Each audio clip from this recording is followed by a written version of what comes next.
Welcome to CM online class. Dear student, आज हम अर्थव्यवस्था के अध्याय 5 रोजगार और सेवाएं देखेंगे, जो कि ये जो है ना बिहार बोर्ड जो मैट्रिक में है उनके लिए बहुत इम्पोर्टेंट शॉर्ट नोट्स है, जो कि कम समय में जो है ना मैट्रिक का बेहतर तैयारी किया जा सकता है। और हमारे साथ जो होमवर्क सीरीज है उसमें भी आप लोग जुड़े। देखते हैं रोजगार और सेवाएं के बारे में। रोजगार की बात कीजिएगा, है ना। रोजगार और रोजगार के क्षेत्र की बात कीजिएगा तो मुख्यतः 3 प्रकार के रोजगार के क्षेत्र हैं। एक प्राथमिक क्षेत्र, द्वितीयक क्षेत्र और तृतीयक क्षेत्र। लेकिन रोजगार को जो है ना 2 हिस्सों में बांट देंगे, कार्यबल और श्रम बल के आधार पर, है ना। तो ये देखते हैं रोजगार के जो प्राथमिक क्षेत्र है, तो इसके अंतर्गत कृषि, है ना, कृषि हो गया, पशुपालन हो गया, वानिकी और खनन, ये सब जो है प्राथमिक क्षेत्र के अंतर्गत आते हैं। यहाँ से ऑब्जेक्टिव क्वेश्चन भी पूछा जाता है, इसलिए इसे ध्यान दीजिएगा। द्वितीयक क्षेत्र या फिर औद्योगिक क्षेत्र या उद्योग क्षेत्र कह सकते हैं। इसमें निर्माण, विद्युत, गैस, जलापूर्ति जो है ना द्वितीयक क्षेत्र के अंतर्गत आते हैं। यहाँ भी जो है ना रोजगार के साधन देखने को मिलता है। तृतीयक क्षेत्र या सेवा क्षेत्र, परिवहन, वित्त, संचार, भंडारण, है ना, ये सब जो है ना आपको तृतीयक क्षेत्र के अंतर्गत आता है। वर्तमान में अगर देखा जाए भारत में, तो तृतीयक क्षेत्र में जो है ना रोजगार के अवसर जो है ना अत्यधिक देखने को मिलता है। अगर ये तृतीयक क्षेत्र को अगर बांटे तो इसे जो है ना मुख्यतः 4 भाग में जो है ना बांट सकते हैं। सेवा क्षेत्र का महत्व, है ना, रोजगार सृजन, रोजगार प्राप्त करने में सेवाओं की भूमिका क्या है इसको, फिर बात कीजिएगा, फिर सेवा प्रदान करने के रूप में भारत और सेवा क्षेत्र के विकास के लिए जो है आवश्यक सुविधाएं अथवा जो है ना तत्व।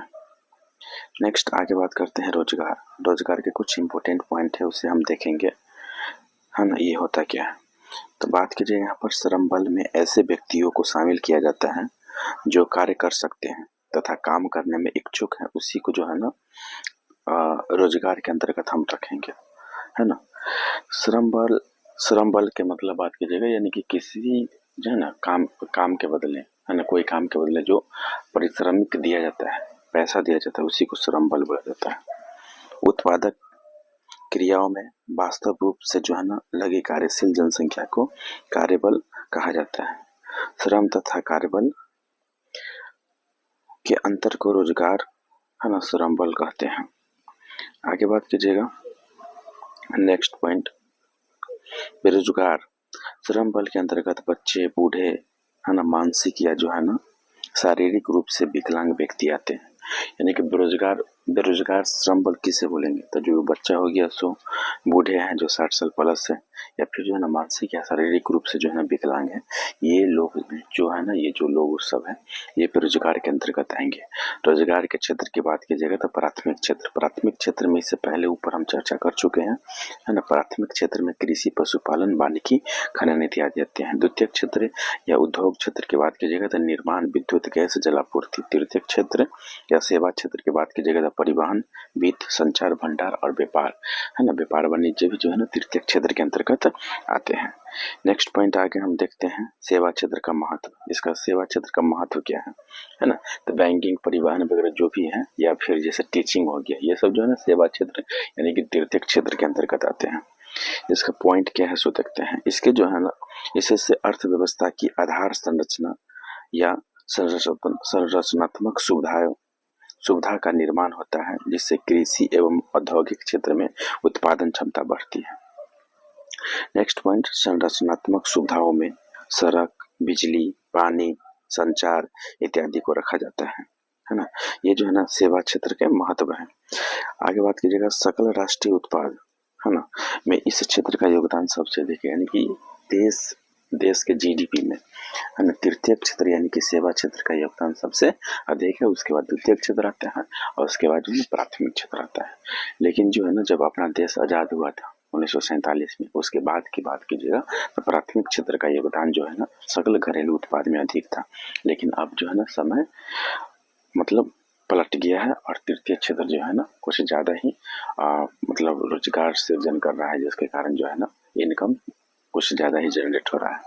रोजगार सृजन में, रोजगार प्राप्त कराने में, है ना, सेवाओं की भूमिका, यानी कि सेवा क्षेत्र का क्या भूमिका है उसके बारे में देखेंगे। सेवा क्षेत्र के अंतर्गत परिवहन, वित्त, संचार, विपणन, है ना, विपणन बात कीजिएगा तो बाजार की व्यवस्था, व्यापार के अलावा शिक्षा एवं स्वास्थ्य को भी रखा जाता है। ये सब जो है ना सेवा क्षेत्र के अंतर्गत है। शिक्षा, स्वास्थ्य, व्यापार, है ना, परिवहन, वित्त, ये सब सेवा क्षेत्र के अंतर्गत आता है, यानी कि तृतीय क्षेत्र में। परिवहन की बात कीजिएगा, परिवहन का मतलब क्या होता है? आवागमन के साधन को परिवहन हम लोग बोलते हैं। जैसे बात कीजिएगा हवाई मार्ग के द्वारा, या रेल मार्ग के द्वारा, या सड़क मार्ग के द्वारा, या फिर जल मार्ग के द्वारा, ये सब जो है ना ये सब परिवहन के साधन है। सेवाओं में जो है ना रेलवे सर्वाधिक महत्वपूर्ण है, क्योंकि रेल के माध्यम से ही जो है ना किसी वस्तु का आयात निर्यात किया जाता है। भारत की बात कीजिए तो सुरक्षा सेवा के बाद जो है ना रेलवे देश में सबसे अधिक जो है ना रोजगार प्रदान करता है ना। बात कीजिएगा सुरक्षा सेवा के बाद रेलवे जो है ना देश में सबसे अधिक रोजगार प्रदान करता है। वित्तीय क्षेत्र की सेवाओं में बैंकिंग एवं जो है ना बीमा सर्वाधिक महत्वपूर्ण है, यानी कि पैसा की बात कीजिएगा, पैसा के लेने देने में तो सबसे ज्यादा जो है ना इसमें भी लोग जो है ना संलिप्त हैं, रोजगार मतलब काम कर रहे हैं। संचार सेवाएं की बात कीजिएगा तो संचार सेवा जो है ना ये भी सेवा क्षेत्र के अंतर्गत आता है ना।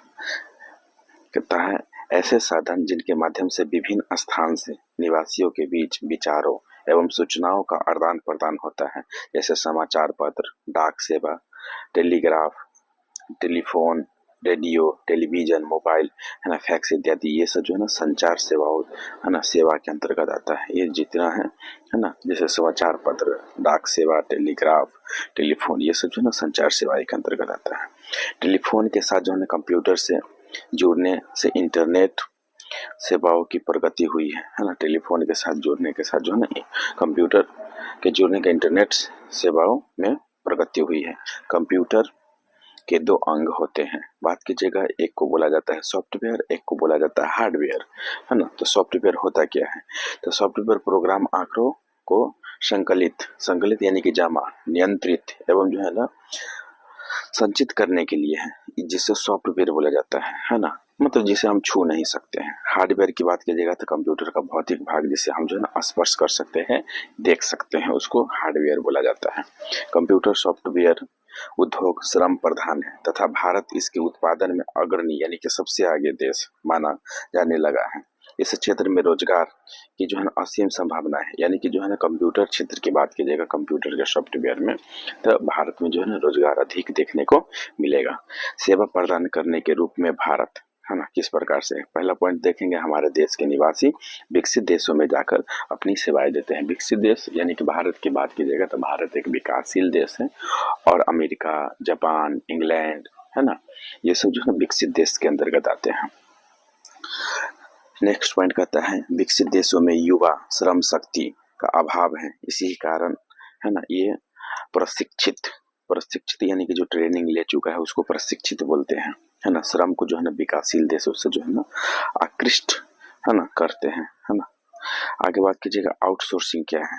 आउटसोर्सिंग क्या है इसके बारे में हम लोग देखते हैं। आउटसोर्सिंग जब कोई इंपोर्टेंट है, यहाँ से 2 नंबर का एग्जाम में क्वेश्चन आता भी है। बात कीजिएगा जब कोई कंपनी या उत्पादक अपने उत्पादन से संबंधित सेवाओं को अन्य स्रोतों से प्राप्त करती है तो इसे जो है ना आउटसोर्सिंग संज्ञा दी जाती है। जैसे विदेशी फर्म द्वारा अपने पुस्तक के डिजाइन जो है ना छपाई का कार्य हमारे देश में करवाना, यानी कि आसान भाषा में अगर समझना चाहिएगा आउटसोर्सिंग मतलब क्या है, कोई भी बड़ी कंपनी जो है ना अत्यधिक लाभ कमाने के लिए कुछ काम जो है ना कोई अन्य कंपनी या किसी व्यक्ति को देता है और उससे करवाता है, उसी को जो है ना आउटसोर्सिंग बोला जाता है ना। आगे नेक्स्ट पॉइंट हम लोग देखते हैं। दूसरा पॉइंट क्या है, भारत में, है ना, भारत में लेखाकार, आंकड़ा, प्रविष्टि, इंजीनियरिंग, चिकित्सीय, कानूनी एवं जो है ना प्रबंधीय परामर्श जैसी अन्य सेवाओं का जो है ना निर्यात किया जाता है। निर्यात के मतलब क्या होता है, कोई भी वस्तु को जो है ना एक देश से दूसरे देश भेजना ही क्या कहलाता है, निर्यात कहलाता है। नेक्स्ट पॉइंट की बात कीजिएगा सेवा के क्षेत्र में विकास के लिए जो है ना आवश्यक सुविधाएं अथवा तत्व क्या क्या है उसके बारे में। तो योग्य, कुशल एवं जो है प्रशिक्षित श्रम के विकास के लिए निम्नलिखित सेवाएं अथवा सुविधाएं महत्वपूर्ण है। बात कीजिएगा पहला पॉइंट क्या है, तो स्वास्थ्य एवं परिवार कल्याण, यानी कि रोग नियंत्रण एवं जो है ना उपचार की व्यवस्था, पहला पॉइंट में। दूसरा पॉइंट की बात कीजिएगा तो आवास, पानी, बिजली, मल व्यवस्था जैसी सुविधाओं के साथ जो है ना रहने की व्यवस्था। तीसरा पॉइंट की बात कीजिएगा स्वच्छता, यानी कि नालियों एवं जो है ना कूड़े की सफाई इत्यादि की व्यवस्था। चौथा पॉइंट की बात कीजिएगा जलापूर्ति, स्वच्छ पेयजल की सुविधा। पांचवा में बात कीजिएगा शिक्षा, यानी कि प्रारंभिक, माध्यमिक एवं जो है उच्च शिक्षा की जो है ना समुचित व्यवस्था है ना किया जाता है। तो ये जो है ना सेवा के क्षेत्र में अगर आप जो है ना विकास कर रहे हैं तो ये जो है ना सुविधा आपको है ना मिलेगा। यानी कि सीधी सीधी बात ये है, जिस क्षेत्र में आप काम करके अत्यधिक जो है ना धन अर्जित करिएगा, आपके पास अत्यधिक धन अर्जित कीजिएगा, अत्यधिक धन रहेगा तो अत्यधिक धन के कारण जो है ना आप हर एक प्रकार के संसाधन को जो है ना अपने है ना निजी जीवन में उसका प्रयोग कर सकते हैं। अगर आपके पास धन है तो आप अपने है ना बच्चे को बेहतर शिक्षा दे सकते हैं। ये सब जो है ना होगा कब, है ना, जब हम लोग जो है ना हम लोग जो बेहतर तरीका से शिक्षा प्राप्त कर लेंगे, या तो जॉब करें है ना गवर्नमेंट या फिर प्राइवेट, या फिर जो है ना कोई कंपनी वगैरह से, यानी कि व्यापार वाणिज्य भी करें तो इससे भी जो है ना आपको जो है ना धन प्राप्त किया जा सकता है। तो यही है ना विशेष, है ना, आप हमें सपोर्ट कीजिए और वैसा होगा तो कल है ना आपको संस्कृत का जो अप्रैल मंथ का होमवर्क सीरीज है वो बचा हुआ है, नहीं डाले हैं तो वो डाल देंगे। और आप लोग का बहुत बेहतर रिस्पांस देखने को मिल रहा है। और देखिए ये महीना का जैसे लास्ट मार्च लास्ट है 30 तक, है ना 30-31 तक हम सोच रहे हैं कि से 500 हो जाए सब्सक्राइबर, तो डेली होमवर्क सीरीज जो है ना आपको प्रोवाइड करवाया जाएगा अप्रैल से पर डे, है ना, प्रत्येक दिन आपको होमवर्क दिया जाएगा और जो है ना वो होमवर्क आपको पूरा करना है। इससे क्या होगा, अक्टूबर नवंबर में हर हाल में आपका जो है ना सिलेबस कंप्लीट हो जाएगा। 2 से 3 महीना आपके पास जो है ना रिवाइज करने के लिए टाइम मिलेगा और इसी प्रकार से हर एक विषय का है ना आपको हम नोट्स प्रोवाइड करवा देंगे। थैंक यू, जय हिंद।